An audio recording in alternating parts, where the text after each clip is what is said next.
अब ये जो अक़वाम मुत्तहिदा की करारदाद से पाकिस्तान और पूरी आलमी बरादरी ने ही नहीं तस्लीम किया, इन सब ने तो किया।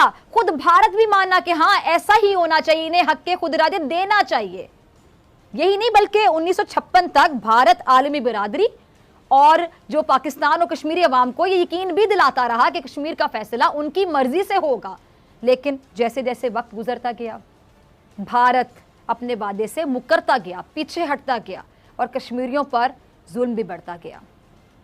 मैं अपने कश्मीरी भाइयों की जुर्रत को, मोहब्बत, इस्तकामत को आज सलाम पेश करती हूँ। उनके हौसले को आज मैं सलाम पेश करती हूँ।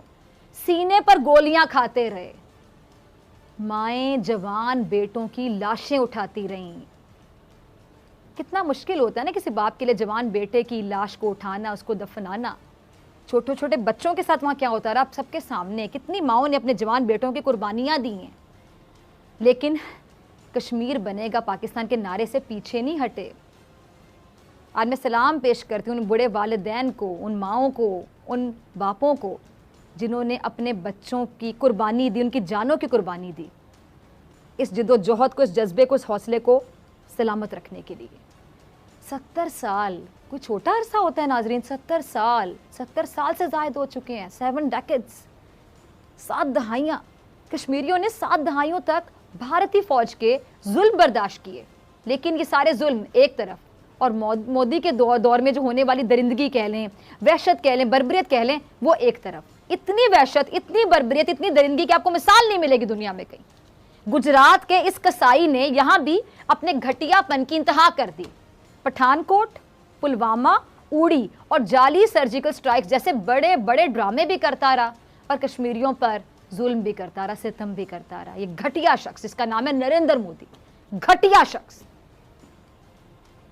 3 साला पोते के सामने, आपको याद है, दादा को शहीद करने पर दुनिया भर में दुनिया इस नरेंद्र मोदी पे बेकायदा थू थू कर रही थी, लेकिन इसे फिर भी शर्म नहीं आई और इसने रियासती दहशतगर्दी करते हुए कश्मीर की खुसूसी हैसियत ही खत्म कर दी। भारतीय आइन से आर्टिकल 370 खत्म करके कश्मीर को भारत में। हकीकत ही होती है कि जिसमें इंसानियत मर जाए ना, जो इंसान ही ना हो, जिसमें इंसानियत ही ना हो, उसका शर्म से क्या काम। इतना नीच, इतना घटिया शख्स यकीन जानिए मैंने अपनी जिंदगी में नहीं देखा, जो अपनी नीच हरकतों को सीने पर तमगे की तरह सजाकर फिरता है। इतना ये घटिया है नरेंद्र मोदी। इसका एजेंडा क्या है जरा ये देखिए। ये घटिया शख्स, गिरा हुआ शख्स, ये छोटा शख्स, ज़हनी तौर पे छोटा शख्स, गिरा हुआ शख्स क्या कह रहे हैं? Done done done. ये घटिया आदमी, बल्कि इसे तो आदमी कहना आदमियत की तौहीन है। इसे इंसान कहना इंसानियत की तौहीन है। इसे क्या पता कि इंसानियत होती क्या है, इसे पता ही नहीं कि डन क्या है। डन तो उस दिन होगा नरेंद्र मोदी जब कश्मीरी डन करेंगे, वो होगा डन डन। अभी तो उसने जन्नत नज़ीर वादी को जेल बना के रखा हुआ है। 1 साल 4 महीने हो गए हैं कश्मीर में कर्फ्यू के नाम पर जिंदगी बंद है। 80 लाख आबादी पर जरा सोचिए नाजरीन कि 9 लाख भारतीय दरिंदा से फौज मुसल्लत है, बाकायदा मुसल्लत है ना। यानी आप समझ लें कि 9 कश्मीरियों पर एक फौजी, 9 कश्मीरियों पर एक फौजी, पुलिस और दूसरे इदारे इसके अलावा, और ये सारे मिलकर मकबूजा वादी में निहत्ते कश्मीरियों के खून से हाथ रंग रहे हैं। कश्मीर मीडिया सर्विस की ये रिपोर्ट देखें जो आलमी मुंसिफों के मुंह पर बाकायदा तमाचे से कम नहीं है। इस रिपोर्ट के मुताबिक 1989 से अब तक भारतीय मुजालिम से 95,000 कश्मीरी शहीद, 95,000 सही सुना आपने, और लाखों जख्मी हो चुके हैं। 1 लाख से जायद बच्चे बाप की शफकत से महरूम हो गए। 22,000 खवातीन बेवा हो चुकी हैं। दहाइयों से जारी अंधेर नगरी में 11,000 खवातीन की इज्जत भी तार तार हुई है। 11,000 खवातीन की इज्जत।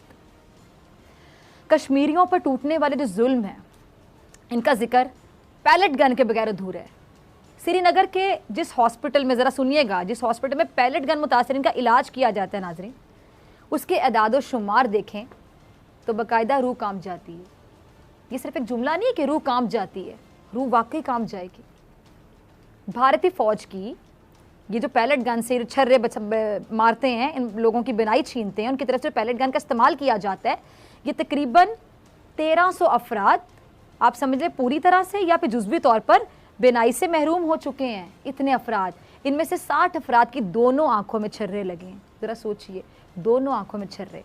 औरतें, बूढ़े, जवान सब इससे मुतासिर हुए हैं। लेकिन जुल्म की इंतहा देखिए आप कि कश्मीर में 19 महीने की नन्ही बच्ची जिसका नाम है हिब्बा जान को भी भारतीय फौज ने पैलेट गन से निशाना बनाया। इतनी छोटी जान और इतना बड़ा जुल्म, हद है ना दरिंदगी की। और बेसिकली डरपोक हैं ये लोग जो बच्चों पे जुल्म कर रहे हैं, जो बच्चों से डर रहे हैं। शर्म नहीं आती? डूब मरो नरेंद्र मोदी शर्म से, घटिया इंसान। अच्छा जरा पैलेट गन के बारे में सुनिएगा नाज़रीन, मैं आपको जरा बताती हूँ कि पैलेट गन आखिर है क्या। ये जो पैलेट गन है ना, ये जिंदगी नहीं छीनती, बल्कि समझ लें कि जिंदगी को मौत से भी बदतर बना देती है। इसके मुतासिर होने वाले आप समझ लें कि बाकायदा जिंदा लाश बन जाते हैं, क्योंकि जो पैलेट गन है ये आंखों को बाकायदा बेनूर कर देती है, पूरा बिल्कुल नजर नहीं आता। ऐसे ही जैसे अक़वाम मुत्तहिदा में बैठने वाले जो लोग हैं ना मुनसिफ, उनको कश्मीरियों पर ये जुल्म नजर नहीं आ रहा, जिनकी आंखें मुफादात की पैलेट गन ने अंधी कर रखी हैं। ये जो मोदी कह रहा है कि कहानी यहां से शुरू होती है, ये दरअसल मोदी डन डन डन करके अपने लोगों को अखंड भारत का झूठा ख्वाब दिखा रहा है।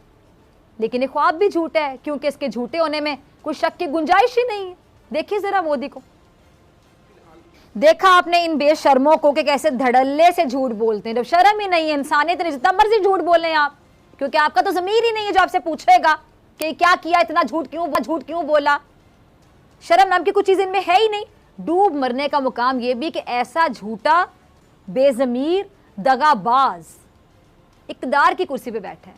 और सच्ची बात क्या है कि ऐसे ही झूठ बोल बोल कर भारत ने कश्मीर पर दुनिया को बाकायदा बेवकूफ़ बनाए रखा। ये मैदान में नहीं लड़ सकते, ये डरपोक लोग मैदान में नहीं लड़ सकते, इसलिए झूठी खबरें फैलाने वाली फैक्ट्रियां लगा ली इन्होंने, डिसइंफो लैब। ऐसी फैक्ट्रियों के जरिए 70 साल तक दुनिया की आंखों में धूल झोंकी गई, लेकिन अब इनका पर्दा चाक हो गया, एक्सपोज हो गए हैं। ये पता चल गया दुनिया को कि क्या आएंगे मकार और दगाबाज लोग, दुनिया जान गई है। अच्छा, अमरीकी जरीदा जो है फॉरेन पॉलिसी, उसकी रिपोर्ट बाकायदा इस बात की गवाह है कि झूठ, फरेब, दगा और दहशत गंदा धंधा है वो करने वाला कोई और नहीं है बल्कि ये भारत है। अब तो इनके धोखे में आकर साथ साथ चलने वाले भी इनके खिलाफ आवाज उठाने लगे हैं। हकीकत खुल गई है उन पर भी, उनको भी पता चल गया, जिनका साथ देते रहे कि हम गलत लोगों का साथ देते रहे हैं। महबूबा मुफ्ती का क्लिप होगा, टीम जरा चलाइएगा।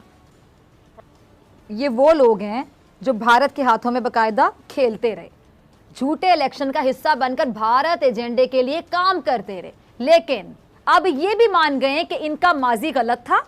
और इसीलिए महबूबा मुफ्ती क्या कह रही हैं, आपने सुना कि आर्टिकल 370 की वापसी तक भारतीय हुकूमत से कोई बात हो ही नहीं सकती। सच क्या है? सच ये कि जो कश्मीरियों की जान, माल, इज्जत का दुश्मन हो, उससे कोई बात कैसे हो सकती है? उससे तो कोई बात हो ही नहीं सकती। जो कश्मीरियों को ताकत के जोर पर गुलाम बनाकर रखना चाहता हो, दबा कर रखना चाहता हो, जुल्म करके रखना चाहता हो, उससे कोई बात कैसे हो सकती है? यही बात हुर्रियत की आदत कहती थी, तो ये लोग उसकी मुखालफत करते थे। लेकिन चले, ये भी अच्छा है कि अब इन्हें अपनी गलती का एहसास तो हुआ, चले देर से हुआ लेकिन हुआ तो सही। और ये तब्दीली इस बात का सबूत समझ लें कि अब हालात बदल रहे हैं और कश्मीर में जो इतने सालों से जो जुल्म का स्याह जो रात है जो छाई हुई है, वो ख़त्म होने का हम कह सकते हैं, हम समझ सकते हैं कि जो वक्त है वो करीब आ पहुँचा है। इंसाफ के आलमी ऐवानों में कश्मीर के हक़ के खुद इरादियत की आवाज़ फिर गूंजने लगी है, जो कि एक अच्छी तब्दीली है। और पाकिस्तान ने जो आलमी फोरम्स हैं उन पर कश्मीर का मुकदमा भरपूर अंदाज में उठा रखा है। प्राइम मिनिस्टर का क्लिप होगा, इमरान खान साहब का, टीम ज़रा चलाइएगा।